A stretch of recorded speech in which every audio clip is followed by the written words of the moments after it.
Ah, that song is like a breath of fresh air for me. It really is. I love when Ricky says, "Dance and smile with me." Dance and smile into my heart. Yes. So welcome again, everyone. Welcome to Rockland Centers for Spiritual Living. How are you all doing? I would love to see more faces. So if you're able to, if you would show yourselves, reveal yourselves. If not, no pressure at all. No pressure at all. Thank you, Onay. Thank you.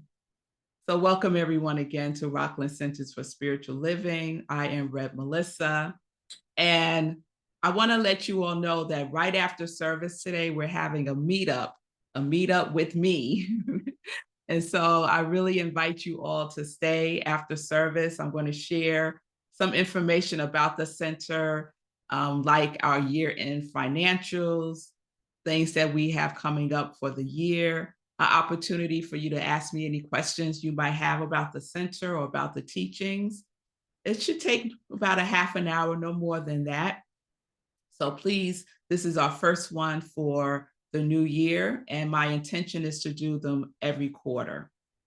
So our theme for 2025 is rooted in oneness, living as principle. And our theme for January is rooted and living. And every time I say that, I say it like with a little attitude. Like I even go like this, rooted and living, a little gangster with it. So I want to remind everyone that our companion books this year, we have 3 of them. Because why? Because we are as oneness, rooted in oneness and living as principle. So we really want to bathe ourselves in the teachings. So Science of Mind, which is also known as the textbook, 365, Science of Mind, which is also by Ernest Holmes. And what this book is a compilation of his daily wisdoms, his daily guides from the Science of Mind, when he used to write the Science of Mind daily guides. And then the last one is 365 Days of Richer Living by Ernest Holmes and Raymond Charles Barker, because another focus for us this year is prosperity and richer living. So grab one or grab them all. You won't be disappointed. In addition, each Sunday, I shared last Sunday, someone from our community will share a reading from one of those books. So today, our beloved Rev Donna Marie will share a reading from 365 Science of Mind right after the talk today. Each month, we are rooting ourselves in a universal principle through a spiritual practice. So this is a check-in, y'all. January, our spiritual practice is spiritual mind treatment, affirmative prayer, and I gave you some love work last Sunday. How you're doing? How you're doing with your practice? The practice of saying your spiritual mind treatment aloud, writing down at least one of them, and we're doing this every single day. Every single day. I see a thumbs up from Shay. How you're doing? Give me some reactions if you're on Zoom. Guess what? If you've fallen down, guess what? You get back up, right? And start again today. I see your heart, Rev Donna. I see some laughter from Roxanne. So I'm going to take that as all right. It's okay. It's okay. So January serves as our foundation of fundamentals. I like to think of it as a Science of Mind love camp instead of a boot camp, because we are refreshing ourselves with the first 4 chapters of the Science of Mind text. And we started that process last Sunday with the first chapter, The Thing Itself. So I want to share my screen just to go over a really quick recap of the first chapter. The thing itself is us, right? The thing itself, us. So quickly, the 5 fundamentals from that first chapter are the thing itself, the science of mind. So if we call the thing itself by our name, that would be true, because for the thing itself is us. Number 2, the thing itself doesn't play favorites. So universal principles are never respecters of persons. So there is no favorites. All of us are chosen. Number 3, fundamental principle of one mind. So we know that there are not 2 minds, but 2 names. The names are objective or conscious mind, which is the self-knowing mind, and the subjective or subconscious mind, which always says yes. 4, all thoughts are creative. So it is the pattern of our thoughts that create the mold in our subconscious mind. So we need to be aware of our trending thoughts. And number 5, it is fundamental that we understand that the root of the creative process is not mysterious. It's not a secret, and it's not magic. It is simply the law and the love. The love points the way, and the law makes the way possible. So Ernest Holmes writes in the 2nd chapter of the Science of Mind text, the way it works. And we know the way it works is through us. And Chris invited us in her meditation to try it on, right? To get cozy in it.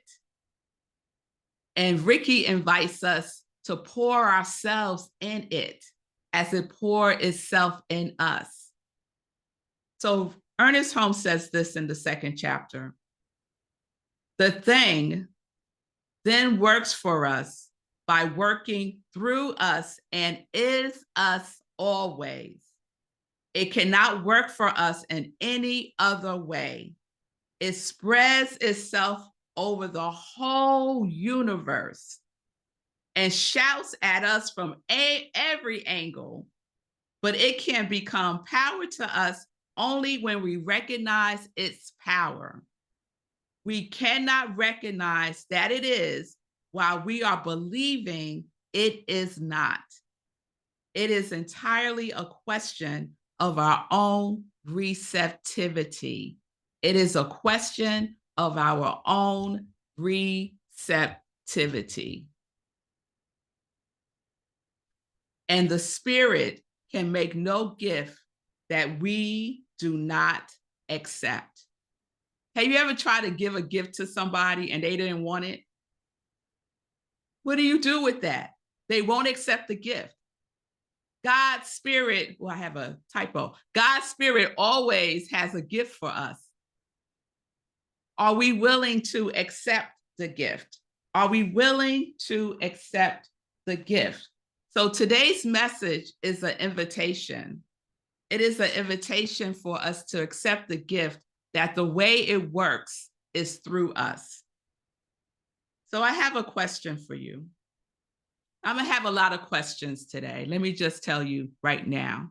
So you might want to write down these questions and you could use them later on for your inspirational journaling.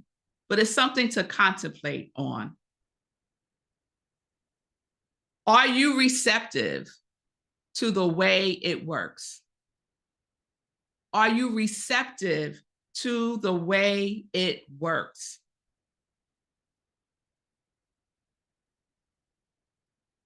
Are you? Are you receptive to the way it works? How does God's Spirit universe work? It works through us. It works through us. It works through me. it works through you. It's simply a question, as Ernest Holmes said, it's simply a question of our own receptivity. So I found this book when I was doing some cleaning, and it's by Ernest Holmes and Alberta Smith. It's called Questions and Answers on the Science of Mind. It's a really good book. And it's basically the two of them answering about 300 questions that people have asked over the years when Alberta Smith was working at Science of Mind. And she was the columnist who did the questions and answers. And so they put that all in this book. And so one of the questions that someone asked was this: how may our spiritual receptivity increase? How may our spiritual receptivity be increased? So when I asked that question, how receptive are you? Someone might have said, a little bit, I'm a little bit receptive, or sometimes I'm receptive and sometimes I'm not. This was their answer to this question. We can increase our receptivity through definitely saying and feeling the truth that there is that in me which knows, understands, accepts, believes, recognizes, and embodies. I know and I know that I know. I believe and am conscious that I believe. I am confident of the power of my own word. I have implicit reliance upon the truth. I expect the truth to operate. This truth that I know is made manifest in my experience. Thus, we gradually become more and more conscious of divine presence, power, and law responding to our word. I know that I know that I know. Are there any witnesses to that? I know that I know. All right now, One. I know that I know that I know. So let me ask this question. What are you being receptive to in your life? What are you being receptive? What is the pattern of your receptivity? We talk about the pattern of our thinking. What's the pattern of your receptivity? So we know from last Sunday that the thing itself is us. And today we are reminded that the way it works is through us, because we know that we are the individualization of the universal. And I know everyone, if you haven't, I will be surprised, has heard God can only do for us what God can do through us, right? It's all a matter of degrees. It's all a matter of degrees. In the 30-day mental diet, we started the 30-day mental diet class last week. And one of the things that Willis Kinnear says is that the possibility of using the larger potential, which is within you, depends on the degree to which you become aware of it and consciously use it. The degree to which you become aware and consciously use it. It's not enough to just be aware.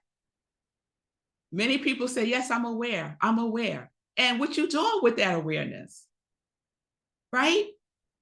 We consciously use what we are aware of by directing our action.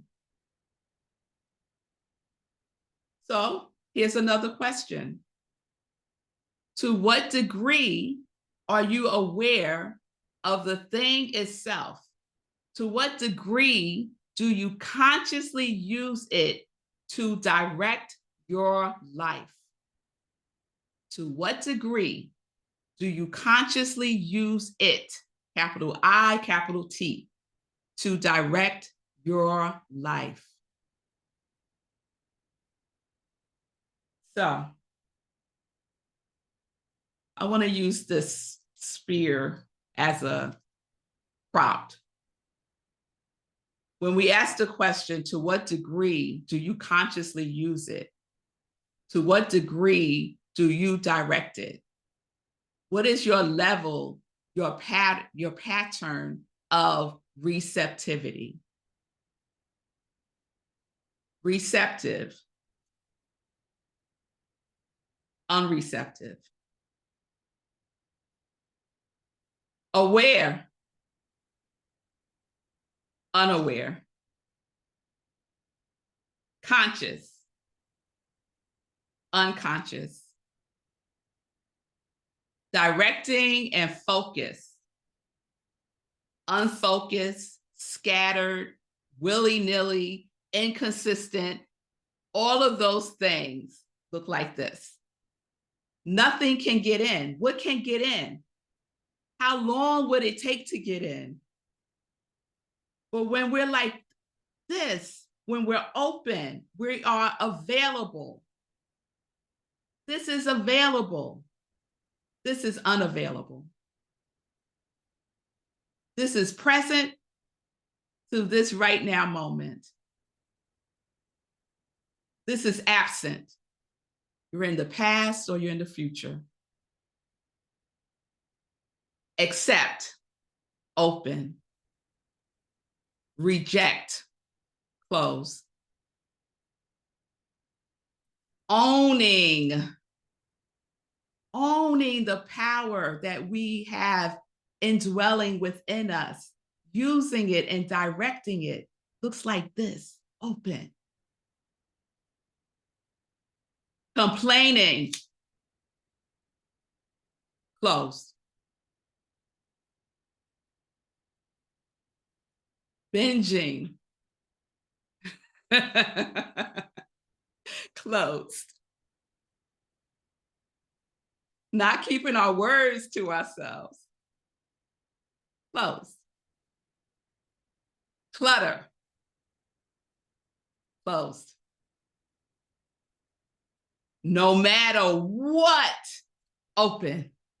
No matter what life brings, no matter what happens, I know, even if I don't know it right now, I know this is for my highest good. I know that there is something here for me to learn, for me to discover or recover about myself. When I feel like it, close. When I feel like exercising, when I feel like doing my spiritual practice, here's one that I tell myself. When I feel like going to bed on time and getting sufficient rest, what I'm really doing when I don't do those things is I'm closing myself to the flow. I'm making it more difficult for the flow to come through. And this is what inconsistency looks like. This is inconsistency. It's like playing hide and seek. We make it more difficult. The practice is in the opening. The practice is in the knowing. The practice is in the owning. The practice is in the receptivity.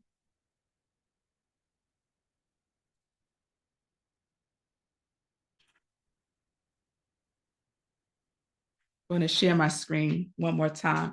Did that visual help? Good. And you can use it in your mind when you're trying to make a decision. Is it going to result in this or this? How am I being with myself? Like this or like this? So now we have a visual that we can use.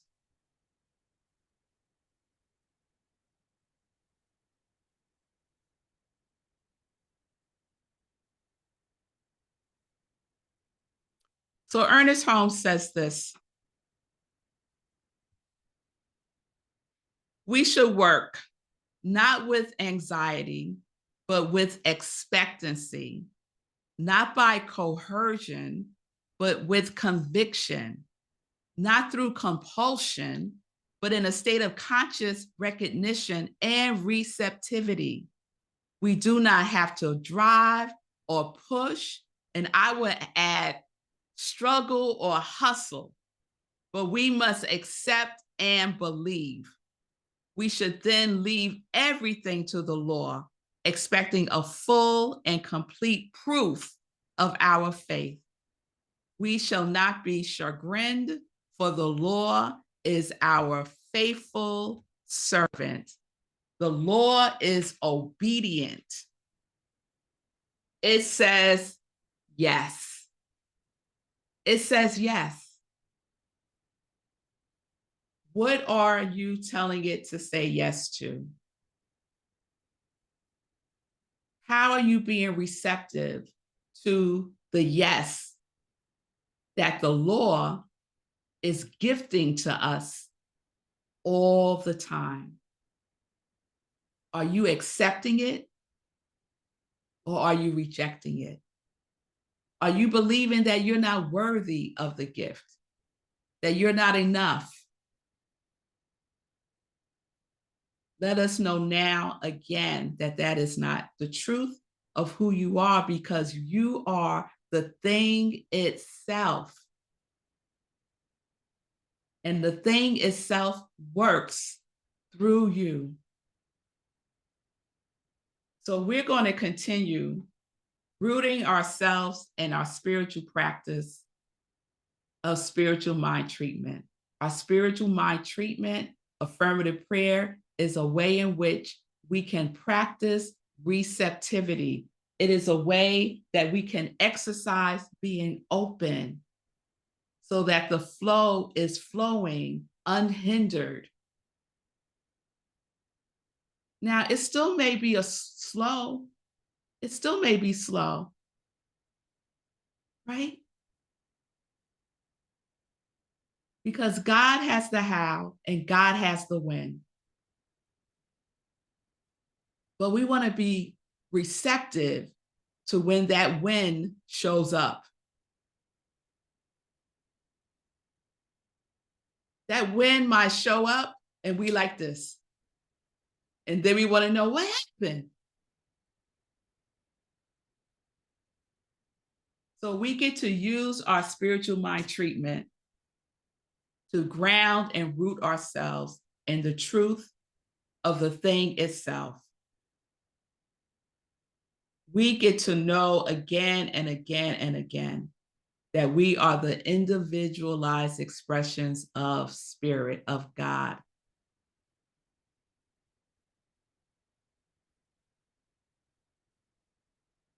So next Sunday, when I ask how you're doing with your spiritual practice this month, a spiritual mind treatment, where are you going to be with that? How receptive are you going to be to doing what is yours to do? Consciously using and directing your consciousness.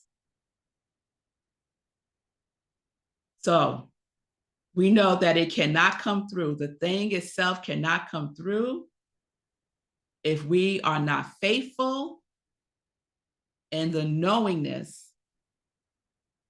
And we know that the degree of our receptivity must be 100%. And when we become aware that it's not, because stuff happens, right? We fall down, we get up, we get in our feelings, stuff comes up for healing. We become aware and we consciously use it, the power that is indwelling within us, to direct it. to direct it. So we're going to end with the reading from 365 Science of Mind with Rev Donna Marie. And that is going to ground our message today. Thank you all so very much. Peace and blessings. Peace and blessings to all. Thank you, Rev Melissa. That was beautiful. That was so timely. Oh man, I have work to do. So I'm reading from 365 Science of Mind, January 11th, and page 16. The impersonal law of personal good. All power is given unto me in heaven and in earth. Matthew 28, verse 18. It is interesting to note that while Jesus said that all power was given to him in heaven and earth, at another time, he said that he of himself could do nothing. This sounds like a contradiction until we understand the subtly, I was trying to pronounce that earlier, excuse me, of its meaning. Jesus realized that there is but one power and one presence, and he knew that we all live in his presence and by his power. He also knew that when he surrendered himself to the presence, that is, when he thought the thoughts of God after him, then the power would automatically respond to him. Therefore, in surrendering himself to the presence of good, he commanded the law of good. This is fundamental to our whole concept of what we believe and the way we use it. For we use the law of good, which of itself is entirely impersonal and independent of us, like all other laws of nature. Responding to the presence of love, we use the law of good. This is what meditation, affirmation, and prayer mean. I am now dependent on the power that is greater than I am and upon the law of good that is available right here and now. I identify my life with the presence and power and the love of God. I recognize the divine presence within and around me and in all people. If there is anything in me that denies this presence of this power, I loose it and let it go. I surrender myself to the complete conviction that everything necessary for my well-being, for my physical, mental, and spiritual self-expression is now operating in, through, and around me. I know that everything I do will prosper. I know that the one life, which is God, is my life now. Therefore, I accept this gift of life and love for myself and for all people. Ashe, thank you for allowing me to read that today. You're very welcome. Peace and blessings, Ashe, and so it is. Amen. Now, the way that Rev Donna Marie read that, you felt it. So when we say our spiritual practice, our spiritual mind treatments, our affirmative prayer, it is with the conviction. We feel it. Yes? And that last paragraph, Rev Donna Marie, it gets me too, girl. Ooh, that gets me.